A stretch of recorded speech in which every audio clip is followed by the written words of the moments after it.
আমি জাদুর ড্রাগন গাছ। এই গাছের ড্রাগনগুলো তুমিও তোমার মা খেতে পারবে। এই গাছের ড্রাগন তোমার মাকে খাওয়ালে তোমার মা সুস্থ হয়ে যাবে। মিনা, আমি কাজে যাচ্ছি রে মা। আমার শরীরটা যে ভালো লাগছে না।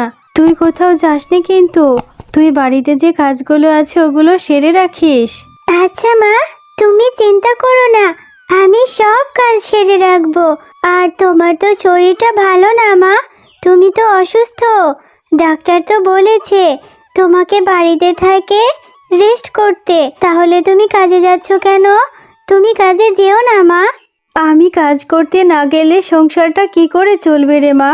এখন তো শরীরটা ভালোই আছে, কিচ্ছু হবে না। তুই বাড়ির কাজগুলো করে রাখিস তাহলেই হবে। আমার জন্য এত চিন্তা করতে হবে না। আচ্ছা মা, তাহলে তুমি আমাকে তোমার সাথে নিয়ে যাও। বাঘিনী ম্যাডামের বাড়িতে যত কাজ আছে আমি করে দেব, তোমাকে কষ্ট করতে হবে না। পাগলি মেয়ে আমার, তুই কি আর অত ভারী ভারী কাজ করতে পারিস? আমার কিচ্ছু হবে না রে মা, তুই নিজের খেয়াল রাখিস। আমি এবার আসি। আচ্ছা মা, যাও, তুমিও নিজের খেয়াল রেখো, সাবধানে থেকো। হ্যাঁ রে শেফা, কটা বাজে? এত বেলা করে কাজে আসলি? এভাবে কাজ করলে কি হবে? মাইনেটা তো আর কম নিস না, মাস শেষে ঠিকই নিয়ে নিস। এভাবে কেন কাজে আসিস? বাঘিনী ম্যাডাম, আমার শরীরটা যে ভীষণ খারাপ গো, এজন্যই কাজে আসতে একটু দেরি হয়েছে। আবার পথে একটু জিরিয়ে নিয়েছিলাম, হাঁপিয়ে যাই যে, বেশিক্ষণ হাঁটতে পারি না। সমস্যা নেই, আমি সময় মতো আপনার সব কাজ সেরে দেব। রোজ রোজ শরীর অসুস্থ বলে আর কত কাজে ফাঁকি দিবি শেফা? এভাবে করলে আর হবে না, না হলে কিন্তু এ মাসে মাইনে থেকে বেতন কেটে রাখবো। যা, তাড়াতাড়ি কাজে লেগে পড়, সব কাজ সেরে ফেল। কাল থেকে সঠিক সময়েই চলে আসব, আর আমি সময় মতো আপনার সব কাজ করে শেষ করে দেব। এরপর শেফা শিয়ালিনী যখন কাজ করছিল, হঠাৎ করেই সে মাথা ঘুরে পড়ে যায়। হায় হায় রে, এই অসুস্থ শেফা শিয়ালিনী দেখছি অজ্ঞান হয়ে পড়ে আছে। একে যে করেই হোক তাড়াতাড়ি ডাক্তার দেখানোর ব্যবস্থা করতে হবে। একে হসপিটালে নিতে হবে। ডাক্তার, আমার মায়ের কি হয়েছে? আমার মা এভাবে অসুস্থ হয়ে পড়ে আছে কেন? আমার মাকে সুস্থ করে দিন। আমার মা ছাড়া যে আমার কেউ নেই। মিনা, তোমার মায়ের শরীর অসুস্থ হয়েছে কারণ তোমার মায়ের শরীর খুব দুর্বল। তোমার মায়ের শরীরে রক্তশূন্যতা দেখা গেছে। তোমাকে তো আগেই বলেছিলাম তোমার মাকে রেস্টে থাকতে হবে, ভালো ভালো খাবার খেতে হবে। তোমার মায়ের রক্ত একদম শুকিয়ে গেছে। ডাক্তার, তাহলে আমার মা কি করলে সুস্থ হবে বলুন, আমি তাই করব। আমার মার জন্য আমি সব কিছু করব। মিনা, তোমার মায়ের শরীরে রক্ত দিতে হবে, তবে রক্তের স্যালাইনের অনেক টাকা। তুমি এক কাজ করতে পারো, তোমার মাকে ড্রাগন ফল খাওয়াতে পারো। যদি তুমি তোমার মাকে ড্রাগন ফল খাওয়াও তাহলে তোমার মায়ের শরীরে রক্ত উৎপাদন হবে এবং তাড়াতাড়ি সুস্থ হয়ে যাবে। আচ্ছা ঠিক আছে ডাক্তার, আমি যে করেই হোক আমার মায়ের জন্য ড্রাগন ফলের ব্যবস্থা করব। আমার মাকে আমি সুস্থ করে তুলব। এরপর মিনা তার মায়ের ওষুধের টাকা জোগাতে বাঘিনীর বাড়িতে চলে যায়। বাঘিনী ম্যাডাম, আমার মা অসুস্থ হয়ে পড়ে আছে। আমার মাকে বাঁচাতে হলে অনেক টাকা লাগবে।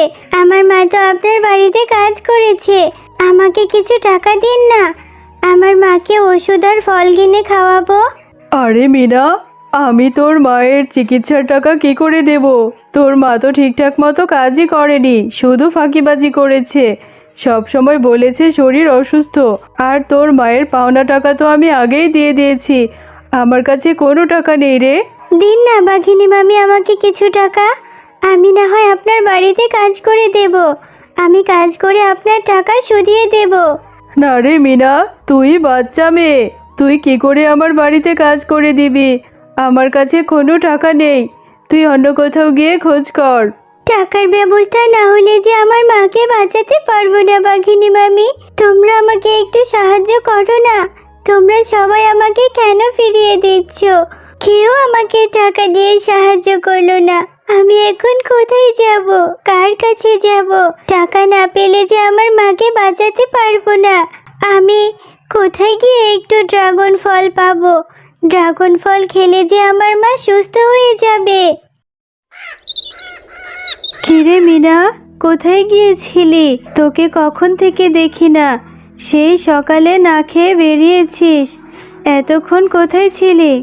মা, আমি বাঘিনী মামির বাড়িতে গিয়েছিলাম তোমার চিকিৎসার জন্য কিছু টাকা চাইতে। বাঘিনী মামি আমাকে দিল না, আমাকে কেউ সাহায্য করলো না। আমি কোথায় টাকা পাবো মা? টাকা ছাড়া যে তোমাকে বাঁচাতে পারবো না। মারে, তুই এত চিন্তা করিস না রে। তুই ঠিকঠাক মতো খাওয়া দাওয়াও করছিস না, তুইও যে অসুস্থ হয়ে যাবি। যা, কিছু একটা খেয়ে নে, আর আল্লাহ একটা ব্যবস্থা করেই দেবে। আমারও তো বয়স হয়েছে, আমি আর কতদিনই বা বাঁচবো বল? মা, তুমি একথা একদমই বলবে না। তুমি সুস্থ হয়ে যাবে। আমি যে করেই হোক তোমাকে সুস্থ করে তুলবো। তুমি ছাড়া যে আমার কেউ নেই মা। আমি যে করেই হোক একটা ব্যবস্থা করতেই হবে আমাকে।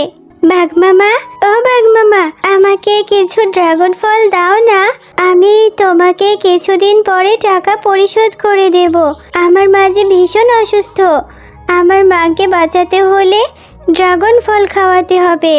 আরে মিনা, তুই এসেছিস বাকিতে ড্রাগন চাইতে? না না, আমি বাকিতে কোনো ফল বিক্রি করি না। যা তো এখান থেকে, বিরক্ত করিস না। বাঘ মামা, তুমি আমাকে তোমার দোকানে কাজে রেখে দাও। আমি তোমার দোকানে কাজ করে যে বেতন পাবো সেখান থেকে তুমি টাকা কেটে রেখো। তুই বাচ্চা মেয়ে, কি কাজ করবি? আর আমার দোকানে কোনো কাজের লোক লাগবে না।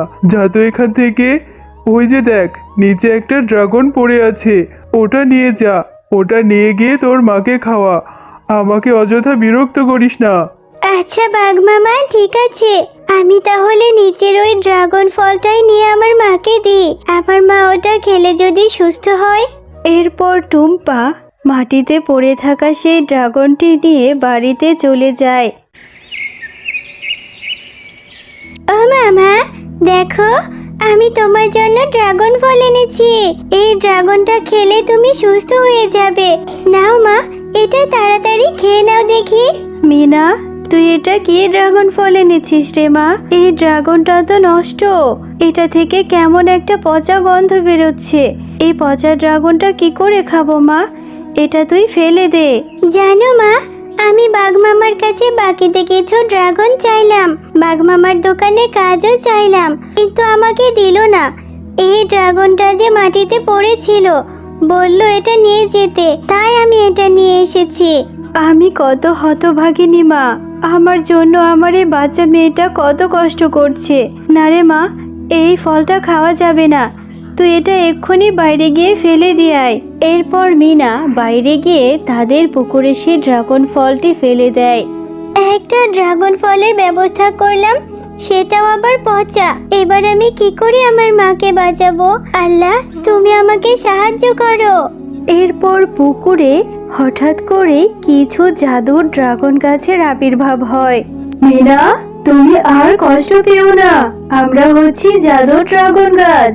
এই গাছের ড্রাগন কখনো শেষ হবে না। আর এই জাদুই ড্রাগন তোমার মা খেলে তোমার মা সুস্থ হয়ে যাবে। আর তুমিও তোমার মা এই গাছের ড্রাগন বিক্রি করে তোমাদের জীবনটা কাটিয়ে দিতে পারবে। তোমরা অনেক সুখী থাকবে।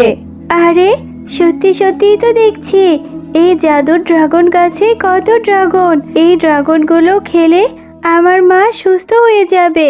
তোমাকে অনেক ধন্যবাদ ড্রাগন গাছ। হ্যাঁ মিনা, তুমি তোমার মাকে অনেক ভালোবাসো। তোমাদের মা ও মেয়ের ভালোবাসা দেখে আমি মুগ্ধ হয়েছি। এখন থেকে তোমাদের আর কোনো কষ্ট করতে হবে না। এরপর টুম্পা তার মাকে সেই ড্রাগনগুলো খাইয়ে সুস্থ করে দেয়, আর বাকি ড্রাগনগুলো বাজারে নিয়ে বিক্রি করতে থাকে। এভাবে তারা মা ও মেয়ে অনেক সুখে শান্তিতে বসবাস করে।